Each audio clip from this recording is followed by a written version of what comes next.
Alrighty, video probably for ottertech because I'm hoping that you'll be online tonight. We can kick back and have a yarn. I'm absolutely covered in dust and muck. It'll be a huge shower for me tonight. Probably going to be cutting a lot of bricks. Here's the update of what's going on. Alright, so we're coming towards the ending stage here. This has come along well. As another fellow who ever watched this, he said, are you going to render it? Absolutely. As you can see, I did that in a real hurry, and I could have reversed those bricks and had them look like that, but when I started realizing it actually has got a sexy look about it, and it's going to be a while before I get round to rendering it, so I thought, no, I might as well have it look good in the meantime. So I started, put the bricks around the correct way and make them all look the same. But yeah, they're all mixed match. I mean, look at that wall over there. The rendering is just going to go straight across the front and just hide the whole lot, obviously. But in the meantime, at least it kind of looks unison. I've deliberately put red bricks down there because just below that red brick is the foundation. So at least if you're digging away, then when you see the red brick, you're reaching the foundation of the wall. Even though that section there is actually 2 courses deeper than that. Doesn't matter. As I say, a couple of days. The reason why this is a gap here like this is on purpose. I want the option to be able to remove these 3 pillars, the panels, if I want to.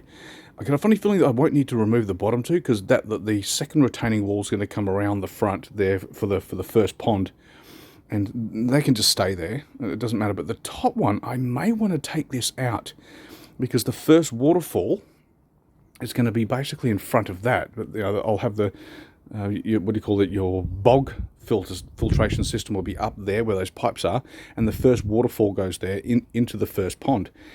I don't know if there's enough room between the fence and there, so I might want to get rid of that and put some rocks, some natural looking rocks and things, and create a waterfall in front. So I need that option. Hopefully not. Don't break things if it isn't broken. What do you call it? No, don't fix it if it isn't broke, or whatever the saying goes. You know what I mean. So, obviously I'm tired, but so this is tomorrow's task. I've just been cutting away. This is a while I'm all dusty and trying to work this out. So this would be where the stirrup will go, for the pergola pillar. That's why it's like this, to try and straighten that up. Yep, there we go. Yeah, the Osmo 3 is just not that great. And then that'll go like that. So what's happening here, get rid of you, is I'm trying to create like a bridge across here so that this panel is not glued to the rest. You know what I mean? Like it's not done yet, but they'll actually be, it'll be gapped. Do you know what I mean? Like, so that you get where I'm coming from there. So I'll be able to slide that out if I so wanted. Sure, there's a cavity there. The soil level will come to that panel there, but there'll be a plant in the way anyway, so you're not going to see it. But obviously I can't glue there, and I've got to be able to fill all this in. So I'm creating a bridge across here, and I'm going to get that thing and glue that across. There'll be a cavity there, so I can get that and slide that out if I so need it. So basically that's where we're at. I think the last time I did a video, I think I exposed the full foundation was under there. You could see the panels. I've already been round there to the neighbour's side and fixed up all of their paving and filled in all the sand that fell out. So they're happy now, they're fine. So that's all done because I had this bracing up quick and smart. The fence lived, thank goodness, it didn't crack. Yay, that really helps because these here are $220 per sheet.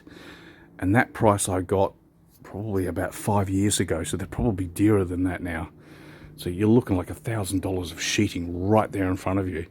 So stuff that. Thank goodness they didn't break, because I just didn't want to go down that path.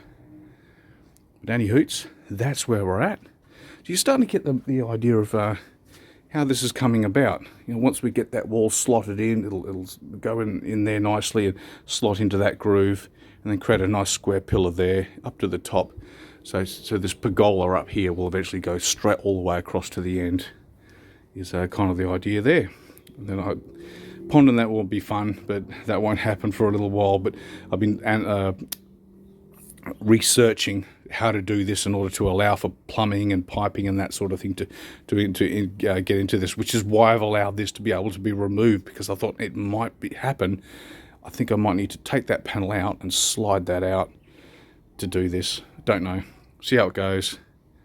Take care, everyone. I'll keep you updated. It's good fun. No, it isn't.